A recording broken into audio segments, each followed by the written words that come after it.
very good evening to all of you. Dear student, today in this lecture we are going to discuss about non-stoichiometric point defects. और हमने बात की थी non-stoichiometric point defect further two type के होते हैं. पहला हमने बात की मेटल एक्सेस डिफेक्ट जिसको हम प्रीवियस लेक्चर में डिस्कस कर चुके हैं. इस लेक्चर में हम बात करने वाले हैं second type of defect that is metal deficiency defect. और मेटल डेफिशिएंसी डिफेक्ट भी फर्दर टू टाइप के हो सकते हैं या टू रीजन से हो सकते हैं. पहला metal deficiency due to missing of cation जिसमें हम एग्जांपल पढ़ेंगे FeO, FeS या NiO etcetera. And another one is metal deficiency defect due to extra anions for example VO2. इतना हम प्रीवियस लेक्चर में डिस्कस कर चुके हैं. तो स्टूडेंट अगर हम बात करें जो मेटल डेफिशिएंसी डिफेक्ट होते हैं वो किस तरीके के आयनिक सॉलिड में हमें देखने को मिलेंगे. बच्चे हमें इस तरीके के आयनिक सॉलिड में देखने को मिलेंगे जिसमें मेटल जो है वो वेरिएबल ऑक्सीडेशन स्टेज शो करता हो. या हम बोल रहे हैं जो कैटायंस है वो क्या करते हो, they can show variable oxidation stage. तो means first important point that is this type of defect, these type of defects are shown by those ionic solids या those solids in which cation can show variable oxidation state. Variable oxidation state means most probably इस तरीके के defect जो हमें मिलेंगे वो किसमें मिलेंगे, ट्रांजिशन मेटल्स में मिलेंगे. किसमें मिलेंगे, ट्रांजिशन मेटल्स में मिलेंगे. तो this is the first very important point in case of that is non stoichiometric point defect that is metal deficiency defect.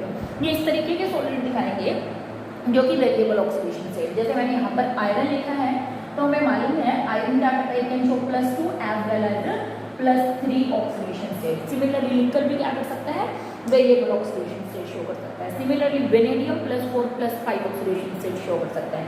तो इस तरीके से पहला इंपॉर्टेंट है. ठीक है, first we are going to discuss metal deficiency due to missing of cation. और इसमें हम एग्जांपल कर रहे हैं बच्चे FeO का. देखिए पहले इसको समझने की कोशिश करिए. हमारे पास एक क्रिस्टल स्ट्रक्चर है जिसमें FeO2 negative, Fe2 positive, O2 negative, cation and anion का एक क्रिस्टल स्ट्रक्चर बना हुआ है. कैटायन और एनायन का एक क्रिस्टल स्ट्रक्चर यहाँ पर बना हुआ है. ठीक है, लाइक दिस. तो स्टूडेंट व्हाट हैपन, हमने कहा कि पहला किसके कारण, due to missing of cation. यहाँ से क्या होगा, इस क्रिस्टल स्ट्रक्चर में से कुछ Fe2 positive they leave their lattice site and move out of the crystal structure. कुछ Fe अपनी जगह छोड़ेंगे और क्रिस्टल से बाहर निकल जाएंगे. फॉर एग्जांपल Fe2 पॉजिटिव यहाँ से निकल गया, फॉर एग्जांपल Fe2 पॉजिटिव यहाँ से निकल गया. तो इस तरीके से कुछ cations they leave their lattice site and moves out of the crystal structure creating vacancy या hole in the crystal structure. यहाँ पर एक वैकेंसी क्रिएट हो गई. अगर ऐसा होगा तो इलेक्ट्रिकल न्यूट्रलिटी क्या हो जाएगी, डिस्टर्ब हो जाएगी. बिकॉज यहाँ पर अगर 2 कैटायन गए हैं तो 4 पॉजिटिव चार्ज डिक्रीज हो गए हैं. तो ऐसा करने के लिए इलेक्ट्रिकल न्यूट्रलिटी को मेंटेन करने के लिए बच्चे क्या होगा, जो आयरन +2 और +3 ऑक्सीडेशन स्टेट हमें मालूम है शो कर सकता है. तो इसमें से कुछ आयरन जो अपनी +2 ऑक्सीडेशन स्टेट में है वो क्या करेंगे, to maintain the electrical neutrality they convert themselves to +3 oxidation state. क्योंकि यहाँ पर मैंने 2 आयरन निकाल दिए थे तो मुझे क्या करना पड़ेगा, यहाँ पर जितने भी आयरन थे उन सबको +3 ऑक्सीडेशन स्टेट में लेकर जाना पड़ेगा. क्योंकि 2 यहाँ इंक्रीज हुआ और 2 यहाँ, तो टोटल इंक्रीज कितने का हुआ, 4 + पॉजिटिव. तो इस तरीके के डिफेक्ट्स को हम क्या बोलते हैं, मेटल डेफिशिएंसी डिफेक्ट. ठीक है, तो बात करें when FeO crystal is heated, some of Fe2 positive ions leave their lattice site creating a vacancy. ठीक है, वैकेंसी क्रिएट हो जाएगी. यहाँ पर this is the vacancy, this is the vacancy.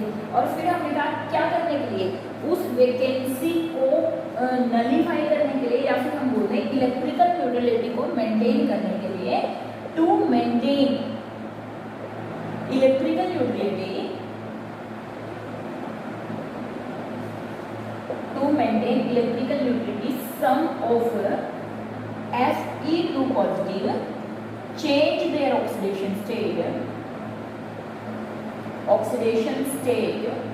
to Fe+3 या Fe3+। मीन जितना भी cation की डेफिशिएंसी होगी उतने ही आयरन अपनी ऑक्सीडेशन स्टेट को हायर ऑक्सीडेशन स्टेट में चेंज कर लेंगे। और देखिए बच्चे, डिफेक्ट जब भी आएगा किसी भी क्रिस्टल के अंदर, वो क्या करेगा, इलेक्ट्रिकल न्यूट्रलिटी को हम इसके अंदर हमेशा मेंटेन करके रखते हैं, लेकिन डिफेक्ट हमेशा रिस्पॉन्सिबल होते हैं इसके लिए, कंडक्शन इन सॉलिड्स के लिए। अगर डिफेक्ट का नंबर बहुत ज़्यादा हाई हो जाएगा तो उस कंडीशन में क्रिस्टल स्ट्रक्चर क्या हो जाएगा, कोलैप्स हो जाएगा, ठीक है। लेकिन यहाँ पर हम बात करें क्या, metal deficiency defect due to missing of cation. तो this is very simple example कि iron leave their radical side and another iron they change their oxidation state to maintain the electrical neutrality। अगर हम यहाँ पे बात करें density क्या हो जाएगी, डिक्रीज हो जाएगी। अगर हम यहाँ पे बात करें डेंसिटी डिक्रीज हो जाएगी, क्यों, क्योंकि आयरन रैडिकल साइड छोड़कर बाहर चले गए। इलेक्ट्रिकल न्यूट्रलिटी हमेशा क्या रहेगी, मेंटेन रहेगी। तो this is a type of Schottky defect, because in Schottky defect density of the solid decreases. तो कैसा टाइप का डिफेक्ट है, it is a type of Schottky defect because in this density of the solid is decrease, ठीक है। तो this is the first one. Now we are going to talk about the metal deficiency defect due to extra anion. तो ये समझ में आ गया, आप इसको नोट कर सकते हैं, स्क्रीनशॉट ले सकते हैं। Now let me move on metal deficiency defect due to extra anion. तो ये जो क्रिस्टल स्ट्रक्चर बच्चे हमने यहाँ पर बनाया है, ये हमने आयरन का बनाया था। अब मैं यहाँ पर वेनेडियम का क्रिस्टल स्ट्रक्चर बनाने वाली हूँ, ठीक है ना, क्रिस्टल स्ट्रक्चर ऑफ वेनेडियम। हालांकि ये वाले डिफेक्ट बहुत कम होते हैं, बहुत ज़्यादा रेयर होते हैं। इसका रीज़न ये होता है क्योंकि इस केस में हमने कहा, देखिए metal due to extra anions, means anions को क्या करना है, इंटरस्टिशियल साइड में घुसना है। और हमें मालूम है एनायन का साइज क्या होता है, बिगर होता है। तो बड़े एनायन इंटरस्टिशियल साइड में बहुत कम केसेस में आ पाते हैं, इसीलिए such type of defects are rare defect. तो यहाँ पर vanadium +4 O2 negative, vanadium +4 O2 negative, it is O2 negative, vanadium +4 O2 negative. इस तरीके से हमने बच्चे यहाँ पर क्या किया है, इसका एक क्रिस्टल स्ट्रक्चर की फॉर्मेशन की हुई है। तो यहाँ पर क्या हुआ, कुछ anion from outside they slip into the interstitial side. कुछ एनायंस बाहर से इंटरस्टिशियल साइड के अंदर ऑक्यूपाई हो जाते हैं। फॉर एग्जांपल यहाँ पर मैं बात करूँ कि O2 negative oxide ion interstitial side में क्या हो गए, ऑक्यूपाई। अगर कुछ ऑक्साइड आयन इंटरस्टिशियल साइड में ऑक्यूपाई हो जाएंगे तो नेगेटिव चार्ज इंक्रीज हो गया, पॉजिटिव क्या है, कम है। तो इसीलिए इलेक्ट्रिकल न्यूट्रलिटी को मेंटेन करने के लिए some of the vanadium they change their oxidation state from lower to higher। देखिए इस वेनेडियम को मैंने क्या कर दिया, +5, एक चार्ज बैलेंस हुआ है यहाँ 2 नेगेटिव से, इसको मैंने कर दिया +5, तो 2 चार्ज बैलेंस हो गए। तो मैंने 2 ऑक्साइड आयन डाले थे, हम इसको चेंज कर देते हैं वेनेडियम +5, हम इसको चेंज कर देते हैं vanadium +5। It's mean that vanadium which is in +4 oxidation state they change their oxidation state from +4 to +5. Such type of defect is called metal deficiency defect due to extra anions. Due to extra anion. तो हमने बात क्या की कि in case of VO2 crystal, some extra O2 negative ions slip into interact into, कुछ भी बोल सकते हो, into interstitial side, occupy the interstitial side. Oxide ion occupy, slip into, that is move into, जो भी आप बोलना चाहिए, move into interstitial side. And to maintain electrical neutrality some V+4 change their oxidation state to V+5। Electrical neutrality को maintain करने के लिए कुछ वेनेडियम अपनी लोअर ऑक्सीडेशन स्टेट को हायर ऑक्सीडेशन स्टेट में चेंज कर लेंगे। अगर हम बात करें ये कैसा डिफेक्ट है, it is a type of interstitial defect. Interstitial defect, type of interstitial defect क्योंकि इंटरस्टिशियल साइड में आता है, और जब डेंसिटी होती है सॉलिड की वो क्या हो जाती है, density of the solid increase because extra anions ने इंटरस्टिशियल साइड को ऑक्यूपाई किया है। तो this is the non stoichiometric point defect in the ionic solid. दो टाइप की हमने बात की और दोनों ही बहुत इजी एग्जांपल हैं।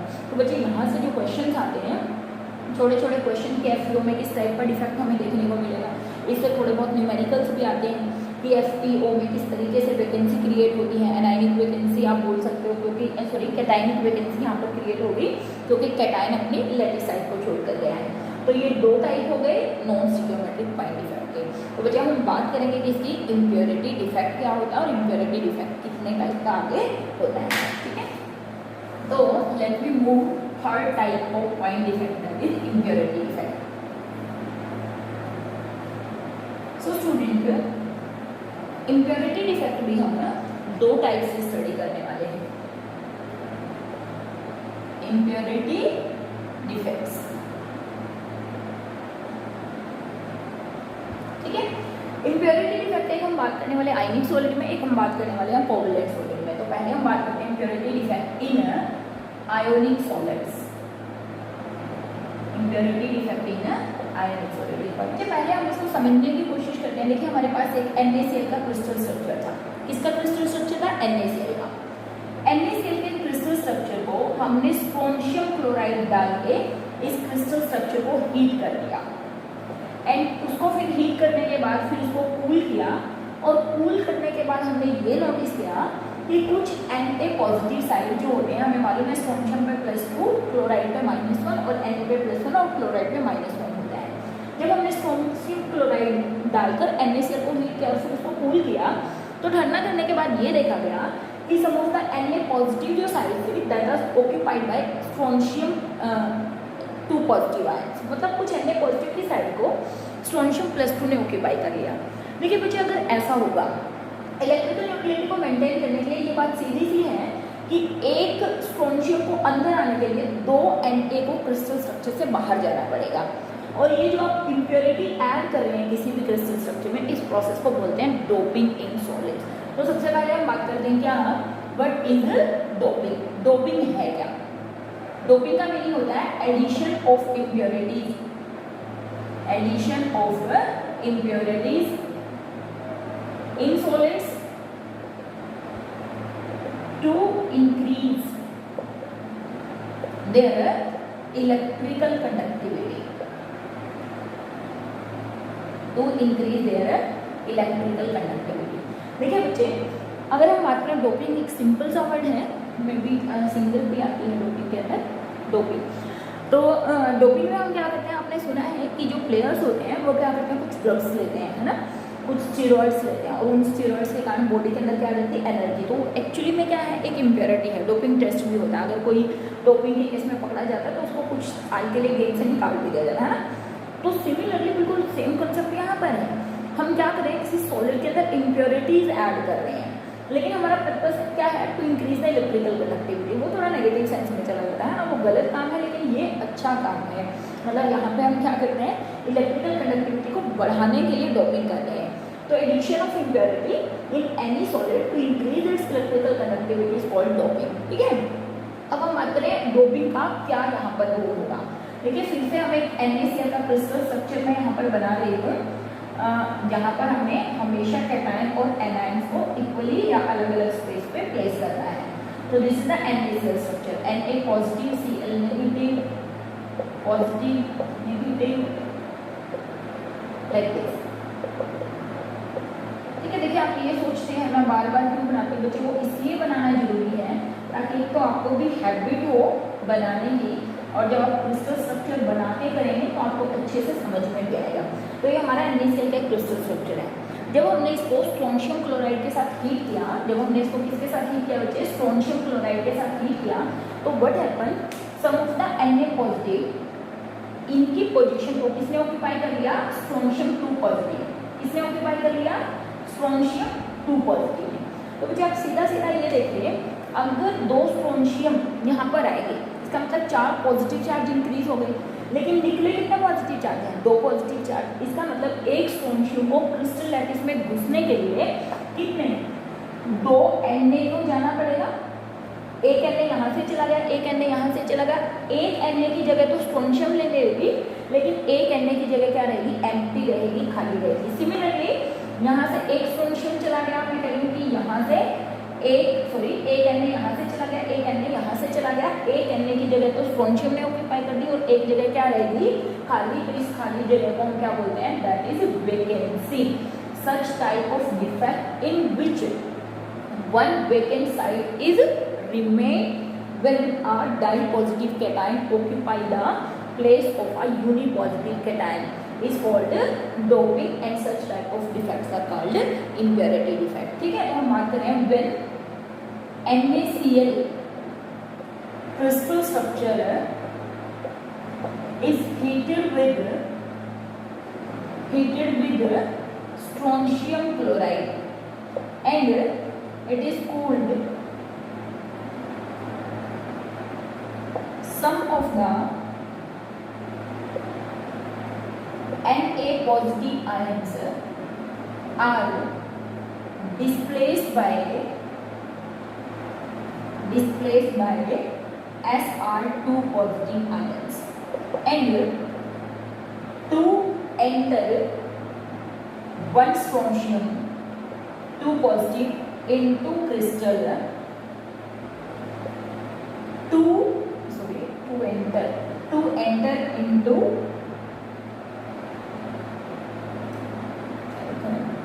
displaced by strontium and to enter one strontium into crystals, 2 Na positive have to leave the crystal।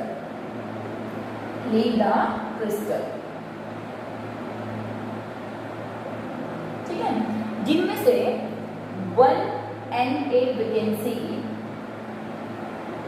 is occupied by Sr2 positive, leaving 1 Na positive vacancy in the crystal। एक vacancy एक side तो occupy कर लेगा strontium, लेकिन एक side हमेशा क्या रहेगी, एम्प्टी रहेगी।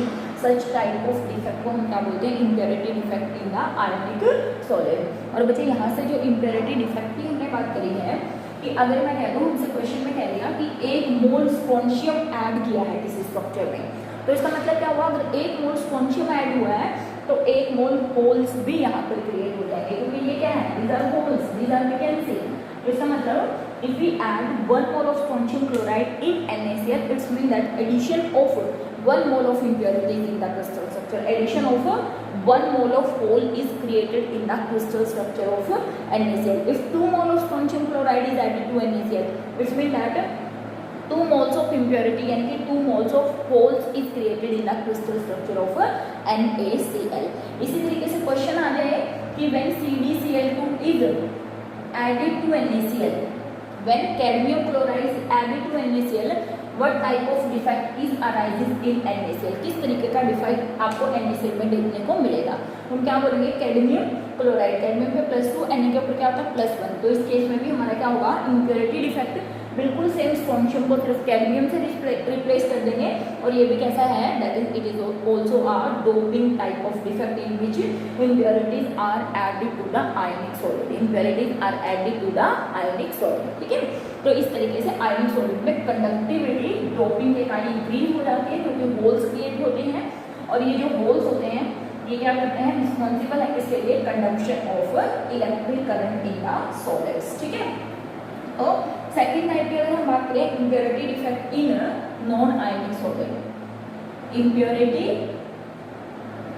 डिफेक्ट इन कोवेलेंट भी बोल सकते हैं, कोवेलेंट सॉलिड्स, कोवेलेंट सॉलिड। देखिए बच्चे, यहाँ से इंपॉर्टेंट हमारा कंसेप्ट बनता है क्या, कि हम अगर 14 ग्रुप एलिमेंट्स, ठीक है, देखो मैं पहले एक बार आपको सिलिकॉन का एक क्रिस्टल स्ट्रक्चर यहाँ पे बना कर दिखा दी।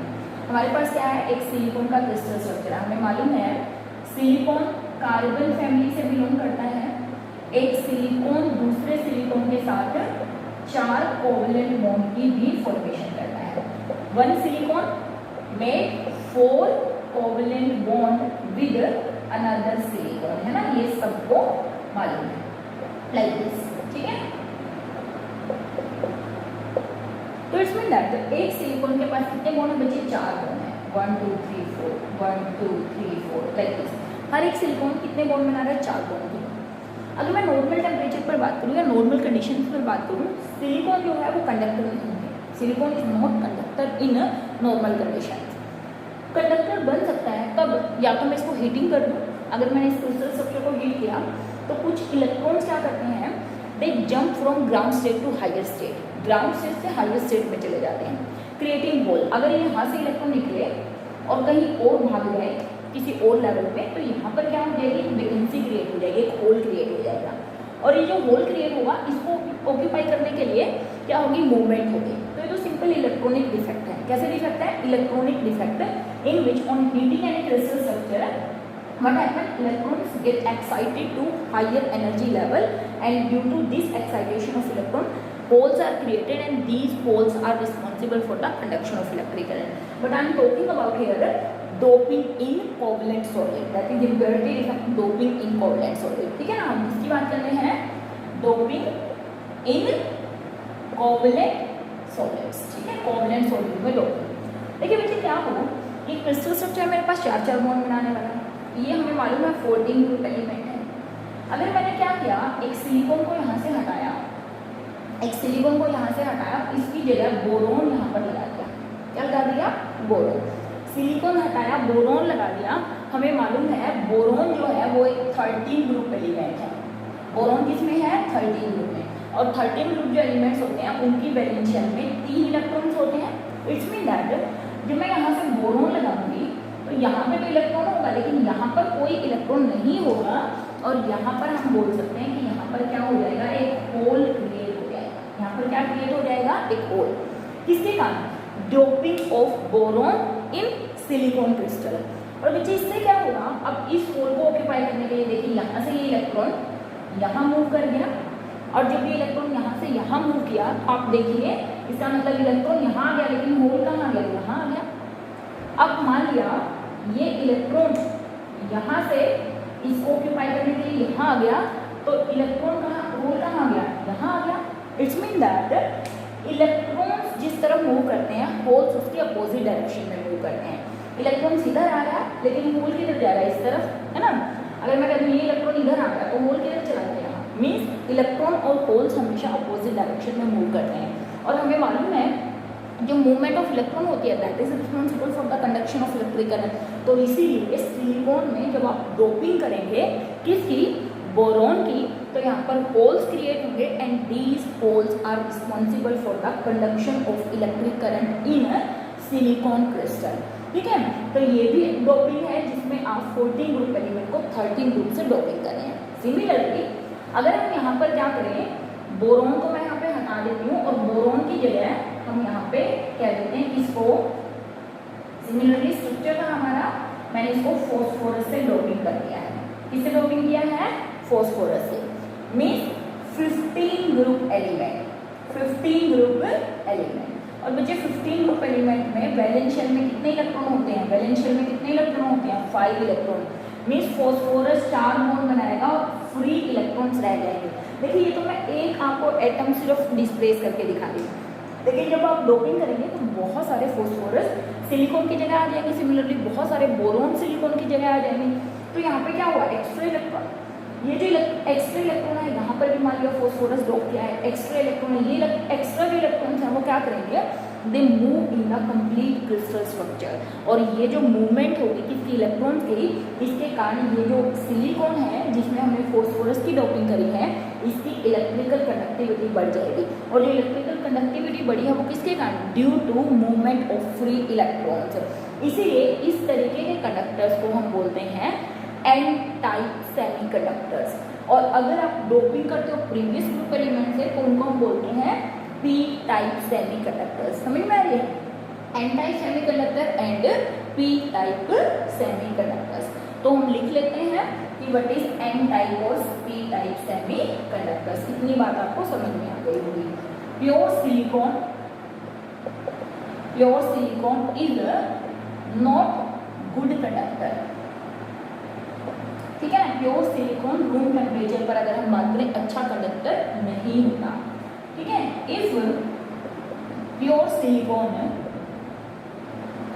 Is doped with 13 group element.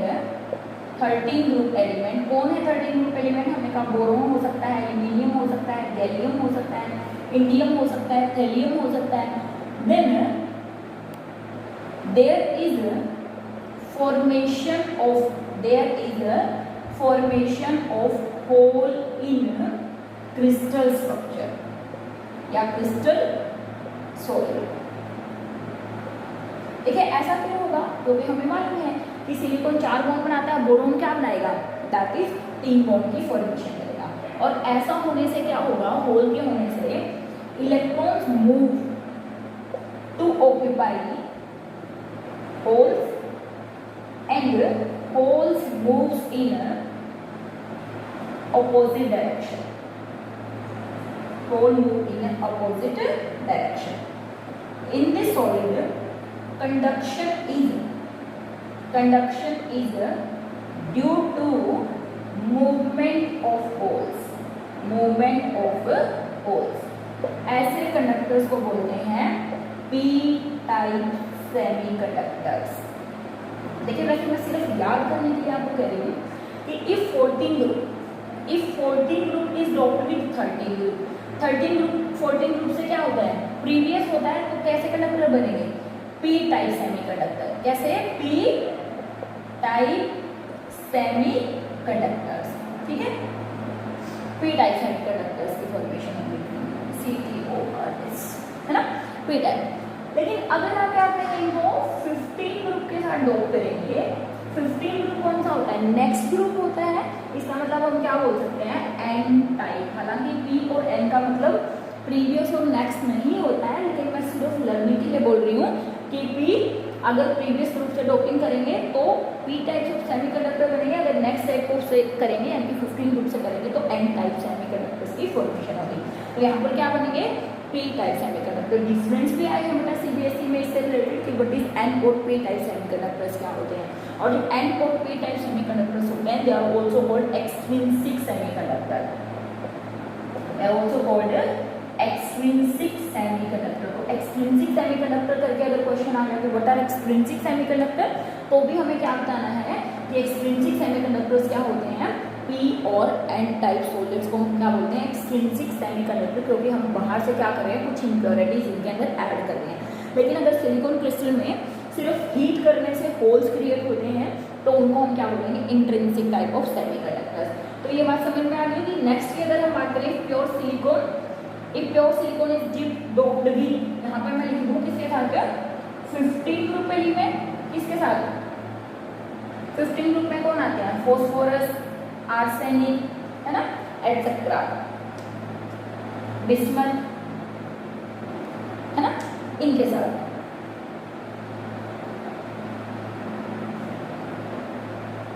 Nitrogen, phosphorus, arsenic, bismuth, etcetera, है ना,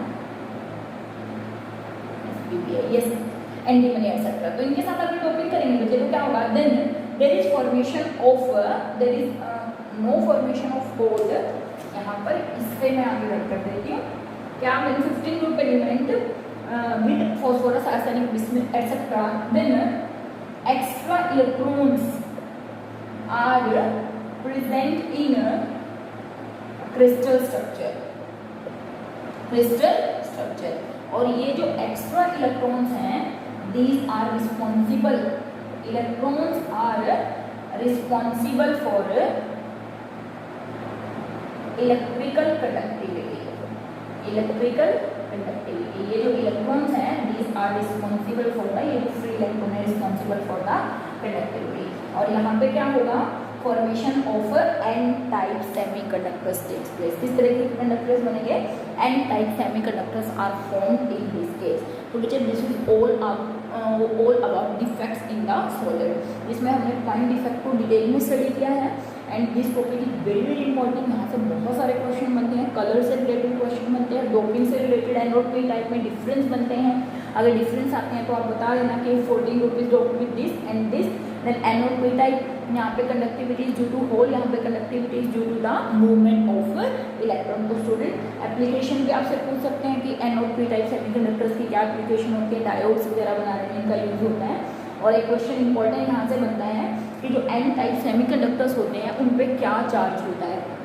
तो बच्चे जो एन टाइप सेमीकंडक्टर्स होते हैं उन पे कोई चार्ज नहीं होता। मीन्स कोई भी सॉलिड में हमेशा इलेक्ट्रिकल न्यूट्रलिटी क्या रहेगी, मेंटेन रहेगी। तो बच्चे this is all about solids.